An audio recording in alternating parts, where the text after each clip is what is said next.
everyone, welcome back to GAA Fan TV, and we are here today to react to the news that Jim Gavin has stepped down as Dublin manager. The news did in fact break out yesterday. Yeah, of course, as a Dublin fan myself, this does come as a massive surprise. I'm sure it does to a lot of you guys and a lot of a lot of people who are very much interested in the GAA as well.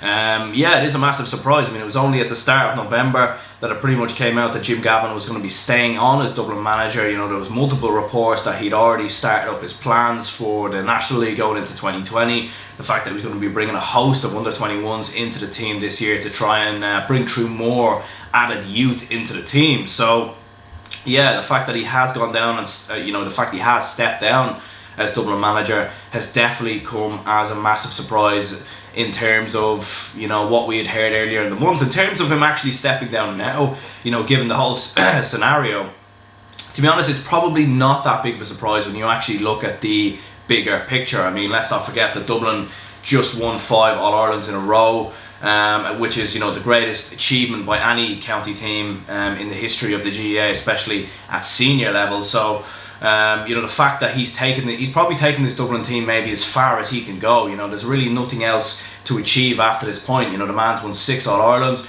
he's won 7 Leinsters, he's won 5 National Leagues. Even winning another All-Ireland won't eclipse what he's achieved this year. And maybe with the fact that Kerry are grown, they're getting better after a fantastic year last year. You have other kind of county teams that are really putting together big plans to really try and dominate the Gaelic football scene, like Cork, for example. And I'm sure Mayo and Tyrone will come back stronger than ever at some point, maybe not next year, maybe the year after. So maybe Jim Gavin's looking at it and thinking, well, look, listen, we've won 5 All-Irelands in a row, we've done pretty much everything we could do. And maybe he's looked at it and thought, what, this is a fantastic time to actually step down as Dublin manager and take a break away, because this was probably one of the first years as well where Dublin didn't really bring through that many young players as well. And maybe he's looking at that and thinking, Dublin's record at under-21s and underage level wasn't great last year at all. So perhaps that's one of the main reasons as well why he's looking at it and he's thinking, there's every chance that Dublin don't win an All-Ireland next year. There's a strong possibility they could lose when you look at how well Kerry pushed them. And you look at Donegal as well, for example. I think they'll be up there. So I think it's a fair decision to step down. It does come as a surprise. As a Dublin fan, I am disappointed, but at the same time, you do understand his decision completely. I suppose the only kind of surprise is the timing of it. Why is this decision coming out now? It leaves Dublin GAA with a bit of a tricky situation. They'll have to try and hire someone as quickly as possible, especially before Christmas, because you want to have that manager in place going into the National League and going into some of the pre-season tournaments before that. Yeah, of course, in terms of who will replace the manager, do let me know down in the comments below who you guys think it will be. The current favourite at the moment is Dessie Farrell. He has a wide connection with Dublin GAA. He managed the under-21s, very involved at underage level. He's gone down very much the same route as Jim Gavin. Jim Gavin, of course, managed the under-21s, managed the underage level before going on to manage the Dublin senior team. And yeah, he probably would be my pick, to be perfectly honest. I know I've seen the suggestions of Jason Sherlock and Pat Gilroy. I'd probably more lean towards Sherlock than Gilroy. Sherlock, of course, was Jim Gavin's right-hand man throughout this 5 in a row. He knows Jim Gavin's tactics. He could very much adopt those exact same principles, the same training principles. And of course, Jason Sherlock is an All-Ireland winner back in 1995 as a player. So he's one of the most favourite Dublin players from the fans. So he definitely would be a great consideration. Pat Gilroy, of course, we all know what he did. I mean, he was hugely responsible. There's no doubt Dublin would not be in this position if it would not be for Pat Gilroy. He was the one who ended Dublin's 16-year drought without winning an All-Ireland. He won one back in 2011 as a manager.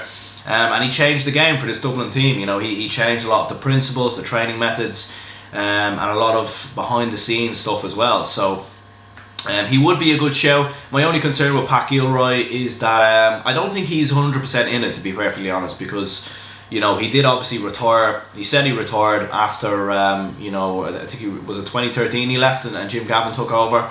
Obviously he had that 1 year managing the Dublin Hurlers, but he left that because of work commitments. So I don't think he'd be fully on board with Dublin which is fair enough, and to be fair, he doesn't need to be on board. The man's won an All-Ireland already with Dublin. He's done his part, and it probably should go to Dessie or to Jason Sherlock, in my opinion.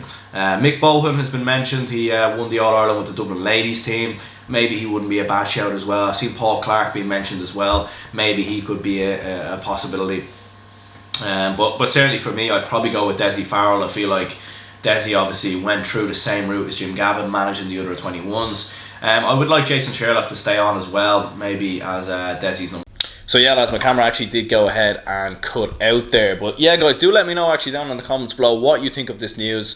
Of course, for a lot of the rival fans that are watching, Kerry fans, Mayo fans, Donegal fans, and maybe not so much Mayo, but anyone who's watching, let me know down in the comments below. What do you guys think of this, especially as someone who was dominated the All-Ireland scene in Jim Gavin. What does this mean maybe for your county? Maybe you have a lot more confidence now going into next year's All-Ireland. There could be a shake-up in Garda Dublin in terms of how the players react to a new manager. There's a number of players retiring from the Dublin scene. Bernard Brogan, rumours over Stephen Cluxton retiring. So who knows, guys? Dublin are going into a new era now, in my opinion. And the era of the 5 in a row is not over, because I still think Dublin will probably win the All-Ireland next year, but I do think this dominant scene from Dublin is slowly fading away, and I do think teams like Kerry, maybe Cork, and maybe some other teams there might actually start to close the gap. So yeah, lads, anyway, my name is Aaron, and yeah, guys, I will catch you all next time.